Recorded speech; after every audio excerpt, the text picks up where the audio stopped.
बिस्मिल्लाहिर्रहमानिर्रहीम। अस्सलामु अलैकुम वरहमतुल्लाहि वबरकातुहू। तमाम हज़रात मिलकर एक मरतबा दुरूशी पढ़ लीजिए। अल्लाहुम्मा सल्लि अला मुहम्मदिन नबिय्यिल उम्मी व अला आलिहि वसल्लम तस्लीमा। तो आज का हमारा मौजू बनी इसराइल के तरीक़े के हवाले से है। हज़रत याक़ूब अलैहिस्सलाम का एक लक़ब इसराइल है, इसी हवाले से इनको बनी इसराइल कहा जाता है। हज़रत याक़ूब अलैहिस्सलाम के बेटे हज़रत यूसुफ़ अलैहिस्सलाम ने जब मिस्र फ़तह किया तो हज़रत यूसुफ़ अलैहिस्सलाम ने अपने ख़ानदान को मिस्र बुला लिया। हज़रत यूसुफ़ अलैहिस्सलाम की वफ़ात के बाद फ़िरऔन नामी ज़ालिम हुक्मरान बनी इसराइल मुसल्लत कर दिया गया, जिसके जुल्म के इंतहा नहीं। हज़रत मूसा अलैहिस्सलाम ने अल्लाह ताला के हुक्म से फ़िरऔन के जुल्म से बनी इसराइल को निजात दिलाई। एक मरतबा फ़िरऔन की नौकरानी फ़िरऔन के बेटे के सर में कंघी कर रही थी कि अचानक कंघी नीचे गिर गए। उसने कहा बिस्मिल्लाह। तो फ़िरऔन के बेटे ने कहा इसका क्या मतलब है? उसने कहा कि मेरे और तेरे बाप का रब अल्लाह है। फ़िरऔन की बेटी ने ये जाकर फ़िरऔन को अपने बाप को सारी बात बता दी। फ़िरऔन ने उस नौकरानी को अपने दरबार में पेश करने का हुक्म दिया और नौकरानी से कहा कि ए औरत, क्या तेरा मेरे सिवा भी कोई रब है? उसने कहा हाँ, हम सब का रब अल्लाह है, उसके सिवा कोई माबूद नहीं, ला इलाहा इल्लल्लाह। यह सुनकर फ़िरऔन गुस्से में आ गया और एक बड़े से देशकी में तेल को खौलाने का हुक्म दिया। इसने उस नौकरानी और उसके बच्चों को देग में डालने का हुक्म दिया। फिर फ़िरऔन के हुक्म पर उस औरत की आंखों के सामने उसके बच्चों को एक एक कर आग की खोलती हुई देग में डाला गया। आखिर में उस औरत ने भी उस खोलती हुई देग में छलांग लगा दी। इसी तरह मूसा अलैहिस्सलाम बनी इसराइल की तरफ भेजे गए। हज़रत मूसा अलैहिस्सलाम ने बाकी अंबिया की तरह ला इलाहा इल्लल्लाह की दावत दी कि नहीं कोई माबूद अल्लाह के सिवा, अल्लाह एक है। अल्लाह ताला ने बनी इसराइल पर बड़े एहसानात फरमाए, मरसलवा नाज़िल किया और बड़ी बड़ी नेमतें अपनी नाज़िल फरमाई। हत्ता कि जब ये रेगिस्तान में चलते थे तो अबर का टुकड़ा इनको बरसाया करता था। फ़िरऔन जो कि खुदाई का दावा किया करता, जुल्म किया था और उसके साथ ही गुरूर तकब्बुर अखलाक की वजह से अल्लाह ताला के अज़ाब की पकड़ में आ गए और गर्क हो गए, और आज वो पूरी दुनिया के लिए इबरत निशान बन गए हैं। अल्लाह ताला हमें गुरूर तकब्बुर अक़ारी इख़लाक़ से महफूज फरमाए, आमीन। इसी तरह बनी इसराइल में एक और वाक़या जो मैं आपके सामने अर्ज़ कर दूँ, बड़ा खूबसूरत वाक़या है कि बनी इसराइल में एक शख्स था, बड़ा आबिद था, बड़ा ज़ाहिद था, बड़ा नेक शख्स था, जो कि दिन रात अल्लाह ताला की इबादत किया करता था। बड़ा नेक था, आबिद ज़ाहिद शख्स था। तो एक मरतबा अल्लाह ताला ने जिब्राइल अलैहिस्सलाम से अर्ज़ की कि फ़लाँ बस्ती पे आज़ाब दे के आओ। तो हज़रत जिब्राइल अलैहिस्सलाम ने अर्ज़ किया अल्लाह ये वही बस्ती है कि आपके यहाँ एक बंदा बड़ा आबिद है, बड़ा ज़ाहिद है, दिन रात आपकी इबादत करता है। तो अल्लाह ने कहा कि जाके सबसे पहले बस्ती उसके ऊपर उल्टा दो।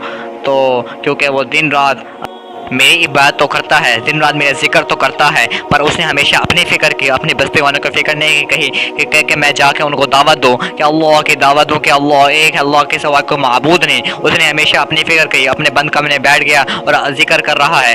बेशक वो मेरा ही जिक्र कर रहा है, पर उसने हमेशा अपनी फ़िक्र की कि यार मैं इसके बदले जिक्र के बदले मुझे अल्लाह जन्नत अता फरमाएगा, मैं जन्नत में जाऊँगा। पर उसने अपना मुफाद सोचा, पर उसने दूसरों की फ़िक्र नहीं की कि वो दूसरों के भी मैं जाकर अल्लाह की दावत दूँ, ला इलाहा इल्लल्लाह की दावत करूँ। तो जाके सबसे पहले बस्ती उसके ऊपर उल्टा दो। इसी वजह से अब ख़त्म नबूवत के सदक़े जनाब रसूलुल्लाह सल्लल्लाहु अलैहि वसल्लम हमारे आखिरी नबी हैं और ख़ातमुन नबीय्यीन हैं और हमारे आखिरी नबी हैं, इनके बाद कोई नबी नहीं आएगा। तो अभी हमारी ज़िम्मेदारी है कि इस हम काम को सर अंजाम दें। हमारी ज़िम्मेदारी है कि हम हर एक शख्स को नमाज की दावत, बल्कि पूरे दीन की दावत दें। तबलीग तबलीग की मेहनत है, इसी सिलसिले से ऐसे दावत चलती आ रही है। हमारा फ़र्ज़ है कि हम जो है तबलीग में अपना हिस्सा लें और अपना तबलीग में अपना वक्त लगाएं कि हर बंदे को अपनी इस्लाह भी करें, दूसरों की इस्लाह भी करें, अपने आप को जो है अपनी फ़िक्र भी करें और दूसरों की फ़िक्र भी करें।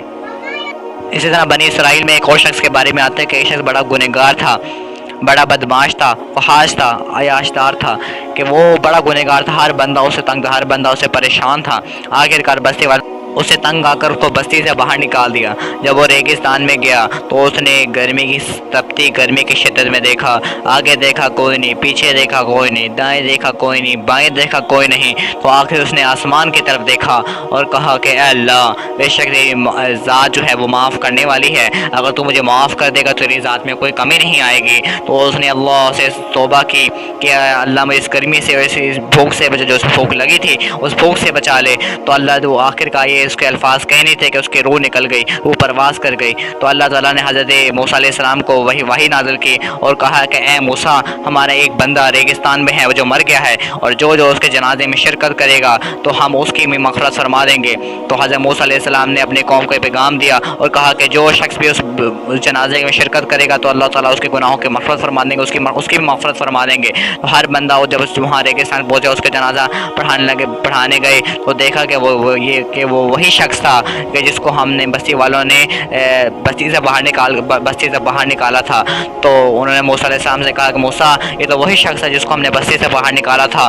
تو حضرت موسیٰ علیہ السلام نے اللہ سے عرض کی اللہ یہ تو وہی شخص ہے۔ تو اللہ نے فرمایا کہ اللہ نے فرمایا اس نے دائیں دیکھا دائیں جانب کون ہے، اس نے بائیں دیکھا بائیں جانب کون ہے، آگے دیکھا بائیں آگے کوئی نہیں، پیچھے دیکھا پیچھے کوئی نہیں، پھر اس نے آسمان کی طرف دیکھا، پھر مجھے حیا آئی کہ جب اس کو سب چھوڑ کے تو اب میں تمہیں حیا آئی تو اسی وجہ سے اس کو میں نے معاف فرما دیا۔